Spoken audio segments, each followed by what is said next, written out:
দেখেন সৌদি আরবে যখন রুমে পানি না থাকে তখন আমরা কি করি, এই যে বোতল 4টা নিচ্ছি, ওই পাশে আছে ট্যাঙ্কি, তার মানে রাস্তার পাশে ট্যাঙ্কি লাগানো আছে এরকম, এটা নষ্ট হয়ে গেছে। ওই পাশে একটা আছে, ওইখান থেকে বোতল 4টা ফুল করে তারপর রুমে নিয়ে যায়।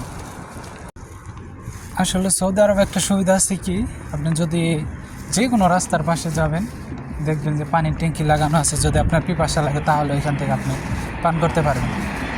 তারপরে বাড়ির পাশেই লাগানো আছে এরকম ট্যাঙ্কি, ওইখান থেকে আপনি ইচ্ছা করলে পানি পান করতে পারেন। এই দেশের মানুষগুলো অনেক অনেক ভালো আর কি, বাড়ির পাশে তারপরে রাস্তাঘাটে এরকম ট্যাঙ্কি লাগায় রাখে। যখন আমাদের রুমে পানি শেষ হয়ে যায় তখন আমরা এখান থেকে এসে পানি নিই।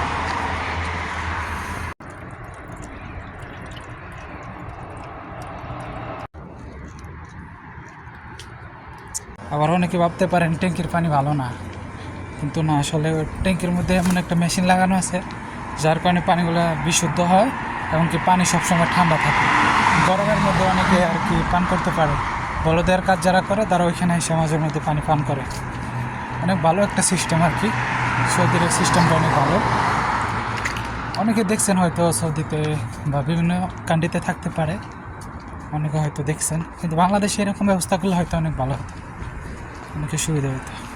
শুধু আমরা না, অন্য অন্য কোম্পানি যারা আছে তাদের যদি রুমের পানি শেষ হয়ে যায় তাহলে এখান থেকে এসে সবাই পানি নেয়। অনেক ভালো একটা পদ্ধতি আর কি। তো আজকের মতো এই পর্যন্তই।